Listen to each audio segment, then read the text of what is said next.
Hello student, welcome to our YouTube channel AKFD course. आज हम class 10 का chapter 5 arithmetic progressions का exercise 5.2 का क्वेश्चन नंबर 6 को सॉल्व करने वाला हूँ। आइए इसको सॉल्व करते हैं। तो क्वेश्चन नंबर 6 है, बोल रहा है check whether -150 is a term of AP दिया है हमको 11852 डॉट डॉट डॉट, ठीक है ना। तो हमको चेक करना है कि जो -150 है क्या इस एपी का एक टर्म है। टर्म मतलब जैसे डॉट डॉट लिखा है तो कहीं ना कहीं क्या -150 आएगा इस एपी में, हमको ये चेक करना है, ठीक है ना। कुल मिला के हमको n का वैल्यू फाइंड करना है, ठीक है ना। अगर n का वैल्यू आ गया, ठीक है ना, n का वैल्यू आ गया, n का वैल्यू इंटीजर में आया तो, ठीक है ना, फ्रैक्शन में नहीं और ना ही रूट में, ठीक है ना। इंटीजर मतलब या तो सीधे सीधे पॉजिटिव वैल्यू आ जाए या फिर सीधे सीधे निगेटिव आ जाए, ठीक है ना, या फिर जीरो आ जाए। इंटीजर यही होता है, जनरली इसमें पॉजिटिव वैल्यू ही आता है एपी में, ठीक है ना। तो हम चेक करेंगे अगर n का वैल्यू आ गया पॉजिटिव में, जैसे 16, 15 ये सब क्या है, ये पॉजिटिव इंटीजर है, ठीक है ना। तो चेक करेंगे हम, मतलब n का वैल्यू निकालेंगे, ठीक है ना। और इस चीज को हमको चेक करना है ना कि ये वाला जो नंबर है इसमें आ रहा है कि नहीं, है ना। तो इसको हम ले लेंगे an, ठीक है ना, और इसकी मदद से हम n का वैल्यू निकालेंगे, ठीक है ना। अगर n का वैल्यू इंटीजर में आ गया, ठीक है ना, अगर फ्रैक्शन में आया तो गलत हो जाएगा, ठीक है ना। मतलब ये हमको दिया है नंबर, वो इस एपी का टर्म नहीं होगा, या फिर वही n का वैल्यू अगर रूट में आ गया या फिर कुछ भी आ गया, ठीक है ना, तो नहीं होगा। मतलब इंटीजर होना ही चाहिए, ठीक है ना। अगर n का वैल्यू इंटीजर में है तो ये वाला जो नंबर है इस एपी का कहीं ना कहीं एक टर्म होगा, ठीक है ना।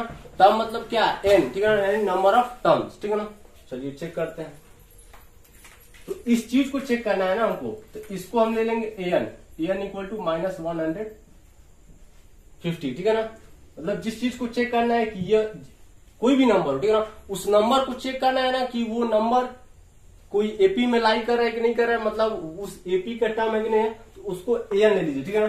an इक्वल टू -150 और n का वैल्यू आप निकाल दीजिए, ठीक है ना। और ये n का वैल्यू अगर इंटीजर में आ गया, ठीक है ना, कुछ ना कुछ इंटीजर में आ गया, इंटीजर होना ही चाहिए, ठीक है ना, फ्रैक्शन में नहीं या नहीं रूट में, ठीक है ना, तब ठीक है। n का वैल्यू और इंटीजर में आ गया, ठीक है ना, कुछ भी 15, 16, 28 जो भी है, ठीक है ना, आ जाए। Positive integer, generally positive integer ही होता है, ठीक है ना। एपी में ज्यादातर जो n का वैल्यू होता है पॉजिटिव में ही होता है, ठीक है ना। अब इस एपी को देखते हैं, ठीक है ना, ठीक है ना। इस एपी में हम देख रहे हैं कि जो ए है इसको a बोलिए या a1 बोलिए, बात की है, ये a2 है, ये a3 है, ये a4 है, ठीक है ना। ये क्या है आपका a या फिर a1, ठीक है ना। ये आपका a2 है, ये आपका a3 है, ये आपका a4 है, ठीक। इसके बाद डॉट डॉट दे दिया। तो यहां पास हमको मिल रहा है, यहां पास गिवन लिख लीजिएगा ना, गिवन में n का वैल्यू क्वेश्चन मार्क दिया, मतलब n का वैल्यू हमको निकालना है, ठीक है ना। a का वैल्यू कितना हमको दिया है 11, ठीक। अब d निकाल लेते हैं। d कैसे निकलेगा, हम क्या कर देंगे a2 माइनस a1 कर देंगे, ठीक है ना। a2 कितना है हमारा 8 है और a1 कितना है 11 है, ठीक है ना, इक्वल टू -3, ठीक है ना। एक और आप d निकाल सकते हैं, और आपको मैच करना है तो एक और आप d निकाल सकते हैं। कैसे, a3 माइनस a2 कर लीजिए, ठीक है ना। a3 कितना है 5 है और a2 कितना है 8 है, ठीक है ना। दोनों d का वैल्यू कितना है सेम है, ठीक है ना। मतलब जो हमारा d आएगा वो कितना आएगा -3 आएगा, ठीक है ना। जनरली जो क्वेश्चन में एपी दिया होता है उसका d सेम ही होता है, मतलब कॉमन डिफरेंस सेम ही होगा, तभी इसको एपी बोल रहा है। अगर कॉमन डिफरेंस सेम नहीं होगा तो ये भी थोड़ी कहलाएगा, ठीक है ना। तो इस चीज को मत दीजिएगा, यहां तक लिख लीजिए, ठीक है ना। इसको मैं बताया था, चाहे भी रहने दे देता हूँ। क्या है कि जिसको a3 माइनस a2 से भी निकालना होगा d, ऐसे में निकालेगा, ठीक। अब देखिए, अब हमको निकालना क्या है, n निकालना है, ठीक है ना।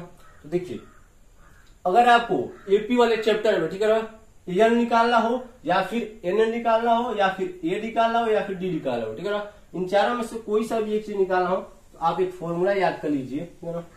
और ये फॉर्मूला इस चैप्टर में लगेगा ही लगेगा, n इक्वल टू, ठीक है ना, a plus n-1 into D, ठीक है ना। ये जो n-1 है वो ब्रैकेट के अंदर आएगा और d से मल्टीप्लाई होगा, d यानी कॉमन डिफरेंस ए यानी फर्स्ट टर्म, एन यानी नंबर ऑफ टर्म्स, और एन मतलब ये जो वैल्यू दिया है वो, ठीक है ना। चलिए तो एन का हम रखेंगे -150, है ना। ए का वैल्यू हम रखेंगे 11 प्लस एन हमको निकालना है। अगर एन का वैल्यू इंटीजर में आ गया, ठीक है ना, तो हमारा सही हो जाएगा। मतलब जैसे A1 यहाँ पास आप देखिएगा ना, ये सारे क्या है, A1 A2, ये जो 1 2 3 4 है ना, यही तो n है, मतलब 3 है, ठीक है ना। तो n क्या बता रहा है हमारा कि n = 3, मतलब क्या है, ये तीसरे टर्म है, ठीक है ना, मतलब ये तीसरा टर्म है, और तीसरा टर्म का वैल्यू कितना है 5 है, ठीक है ना। वैसे करते करते करते करते मान लीजिए ये 16 आ गया, ठीक है ना। तो ये जो 16 है, ठीक है ना, ये जो 16 है, ठीक है ना, ये n का वैल्यू है, n = 16, अच्छा समझिएगा, ठीक है ना। और ये 16 मतलब क्या, उस 16 टर्म का जो वैल्यू है वो, ठीक है ना, यहाँ पास कुछ ना कुछ दिया रहेगा, ठीक है ना। जैसे यहाँ पास ये 4 है, तो n का वैल्यू कितना है 4 है, ठीक है ना। लेकिन ये फोर्थ टर्म का वैल्यू क्या है, वो क्या है 2 है, ठीक है ना। फोर्थ टर्म का वैल्यू मतलब क्या है कि फोर्थ टर्म पर कौन सा वैल्यू है, ठीक है ना, कौन सा वैल्यू स्थित है, उसका कहने का मतलब है, ठीक है ना। तो A4 = 2, ठीक है ना। तो इसको अभी नजरअंदाज करते हैं, यहाँ पास पुट करते हैं n-1, अब d का वैल्यू पुट करेंगे हम तो -3 हो जाएगा, मतलब d का वैल्यू -3 पुट करेंगे। अब इसको सॉल्व कर देते हैं। ये जो -11 है इसको इधर लाते हैं, सॉरी +11 है यहाँ पास साइड प्लस होगा, ठीक है ना, दूसरी साइड है तो। अब +11 को इधर लाएंगे तो -11 हो जाएगा, इक्वल टू 3 का मल्टीप्लाई कर देता हूं, 3 8 -3 हो जाएगा, ठीक है ना। अब इसको कैलकुलेट करते हैं तो -161, ठीक है ना, और इस -3 को इधर लाते हैं तो +3 हो जाएगा। एक मिनट -3 टू माइनस यहाँ पास प्लस हो जाएगा, और इस +3 को इधर लाएंगे तो -3 हो, ठीक है ना।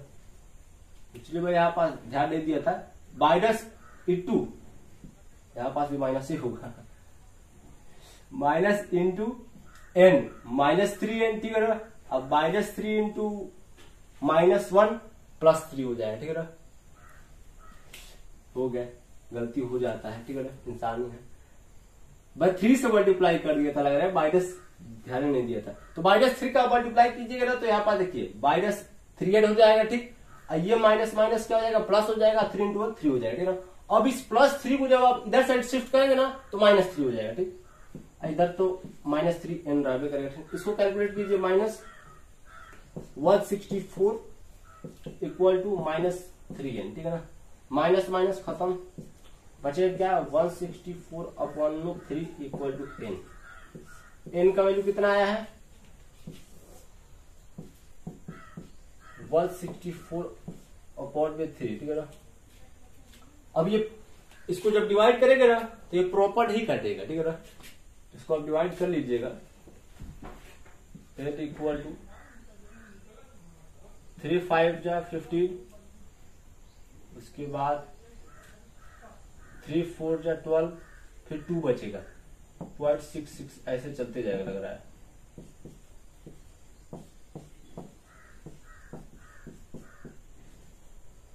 के 12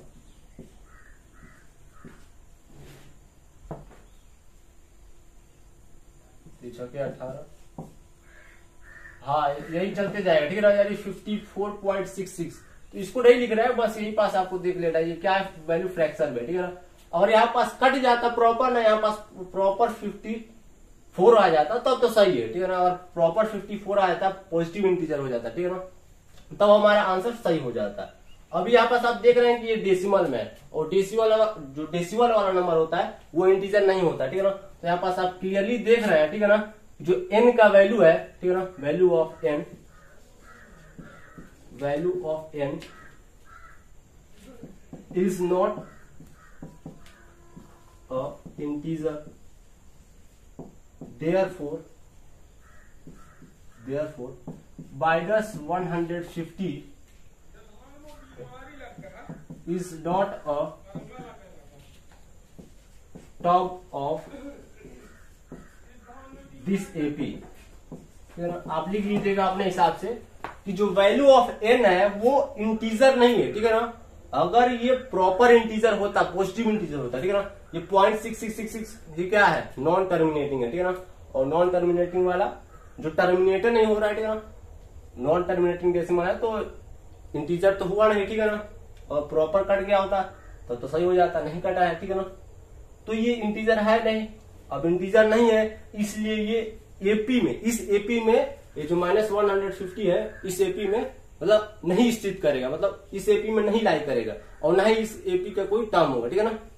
ऐसे इसको लग रहा है कि बस चेकेबल करना था यहाँ पास, हाँ पहले बोल दिया चेक, यानी यस और नो में आंसर देना है, ठीक है ना, नो हो जाएगा, ठीक। स्क्रीनशॉट ले चुके होंगे आप लोग, पेन और नहीं लिए तो ले लीजिए।